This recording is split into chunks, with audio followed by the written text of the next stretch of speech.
नमस्कार प्रिय दर्शकों, सोहम सनातन में आपका स्वागत है। आज की कहानी में बात करेंगे कि स्त्री अपने पति को धोखा कब देती है और इस संसार में सबसे बड़ा विश्वासघाती कौन है। यह वीडियो पूरा देखें और कमेंट में जय श्री राम अवश्य लिखें। प्रभु श्री राम आपके जीवन को सुख शांति से भर दें। तो चलिए इस ज्ञानवर्धक कहानी को शुरू करते हैं। बहुत समय पहले एक घने जंगल में एक विशाल वट वृक्ष के नीचे मोर और मोरनी का झुंड रहता था। उसमें एक जोड़ा था जिनका प्रेम अनुपम था। उनके प्रेम की चर्चा जंगल से लेकर गांव तक फैली थी। लेकिन एक दिन किसी छोटी सी बात पर दोनों में विवाद हो गया। मोर ने गुस्से में कहा, मोरनी, मैं जानता हूं कि इस संसार में सबसे बड़ा धोखा स्त्री देती है। मुझे पता है कि वह कब, कहां और क्यों ऐसा करती है। स्त्री ही सबसे बड़ी पापी और विश्वासघाती होती है। यह सुनकर मोरनी को गुस्सा भड़क उठा। वह बोली, यह सरासर झूठ है। स्त्री कभी धोखा नहीं देती। यह सब पुरुषों का भ्रम है। उनका झगड़ा इतना बढ़ गया, दोनों एक दूसरे को नीचा दिखाने लगे। तभी वहां एक सफेद हंस उड़ा आया। उसने कहा, मैं तुम्हारी बातें सुन रहा हूं। अगर तुम सच जानना चाहते हो तो कैलाश पर्वत पर भगवान शिव और माता पार्वती से पूछो। वे ही इस रहस्य को खोल सकते हैं। मोर और मोरनी को यह सुझाव पसंद आया। वे तुरंत कैलाश पर्वत की ओर उड़ चले। वहां पहुंचकर उन्होंने भगवान शिव के चरणों में सिर झुकाया। मोरनी बोली, हे प्रभु, यह मोर कहता है कि स्त्री सबसे बड़ी विश्वासघाती है और उसे पता है कि वह धोखा कब देती है। क्या यह सच है? भगवान शिव ने मुस्कुराते हुए कहा, मोर, अपना पक्ष साबित करो। तब मोर ने एक कहानी शुरू की जिसमें गहरा रहस्य छिपा था। मोर बोला, हे प्रभु, एक राज्य में राजा उग्रसेन रहता था। उसका बड़ा बेटा विश्वजीत न सिर्फ बहादुर था बल्कि रूपवान भी था। उसकी पत्नी रत्नावती सुंदर थी लेकिन मन में गर्व लिए हुए थी।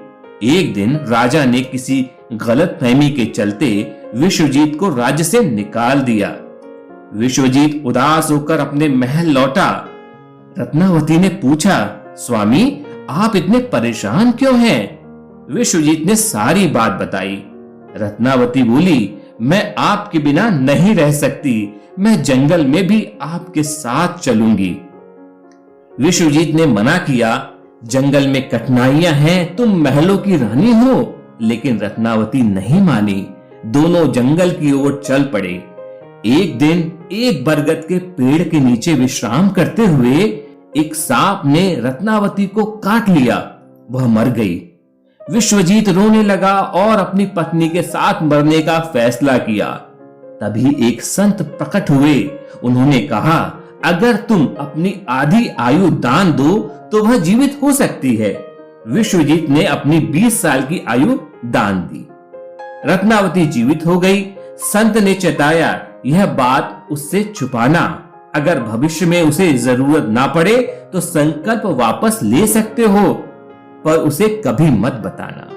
कुछ दिन बाद वे एक फकीर की कुटिया के पास रुके। विश्वजीत पानी लेने कुएं पर गया। रत्नावती फकीर की ओर देखने लगी। फकीर का रूप उसे भा गया। उसने कहा, तुम यहाँ मेरे साथ सुख से रह सकती हो। रत्नावती बोली, मेरा पति मेरे साथ है। फकीर ने कहा, उसे कुएं में धक्का दे दो। रत्नावती ने ऐसा ही किया। विश्वजीत कुएं में गिर गया।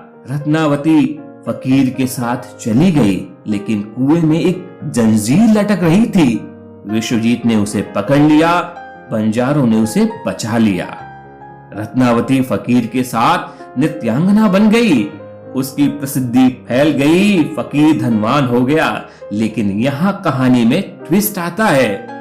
एक दिन फकीर ने रत्नावती से कहा, अब तुम्हारी सुंदरता ढल रही है, मुझे नई नृत्यांगना चाहिए। रत्नावती को छोड़कर वह दूसरी स्त्री के साथ चला गया। रत्नावती अकेले रह गई। उसे अपने कृत्य पर पश्चाताप हुआ। वह जंगल में भटकने लगी। इधर विश्वजीत बंजारों के साथ एक गांव में बस गया।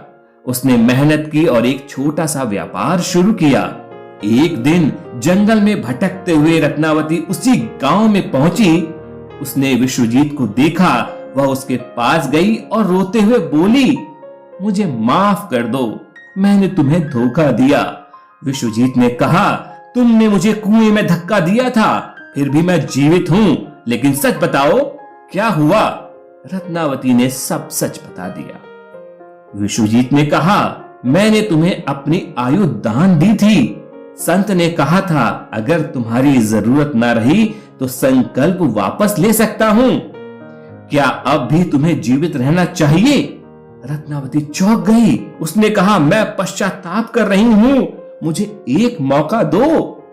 विश्वजीत ने सोचा और कहा, सनातन धर्म क्षमा सिखाता है, मैं तुम्हें माफ करता हूं, लेकिन अब हमें धर्म के मार्ग पर चलना होगा। मोर ने कहा, हे प्रभु, यह कहानी बताती है कि स्त्री धोखा तब देती है जब उसका मन भटकता है। जैसे रत्नावती ने फकीर के लिए विश्वजीत को कुएं में धक्का दिया। यह जंगल में हुआ जब स्वार्थ और मोह ने उसके मन को जीत लिया। माता पार्वती बोली, क्या यह सिर्फ स्त्री की गलती थी? भगवान शिव बोले, नहीं, यह मन का खेल है। पुरुष हो या स्त्री, जब मन पर संयम नहीं रहता, विश्वास टूटता है। रत्नावती ने स्वार्थ चुना, लेकिन फकीर ने भी उसे धोखा दिया। विश्वजीत ने प्रेम और क्षमा दिखाई। सनातन धर्म कहता है कि गृहस्थ जीवन प्रेम, विश्वास और कर्तव्य का संगम है। श्रीमद् भगवत गीता में श्री कृष्ण कहते हैं, मन ही शत्रु है और मित्र है। अगर विश्वजीत ने रत्नावती के मन को पहले समझा होता और रत्नावती ने प्रेम को चुना होता तो ये ना होता।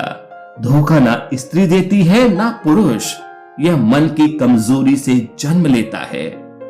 सनातन संदेश है, संवाद रखो, संयम रखो और क्षमा को अपनाओ। विश्वजीत ने रत्नावती को माफ कर एक नई शुरुआत दी। यही सनातन धर्म की शक्ति है। प्रिय दर्शकों, इस कहानी से सीख मिलती है कि धोखा परिस्थितियों और मन की कमजोरी से होता है। सनातन धर्म हमें प्रेम, विश्वास और क्षमा सिखाता है। आप क्या सोचते हैं? क्या रत्नावती को माफ करना ठीक था? कमेंट में जय श्री राम के साथ अपनी राय लिखें। यह वीडियो पसंद आई हो तो लाइक, शेयर और सब्सक्राइब करें। सो हम सनातन के साथ बने रहें।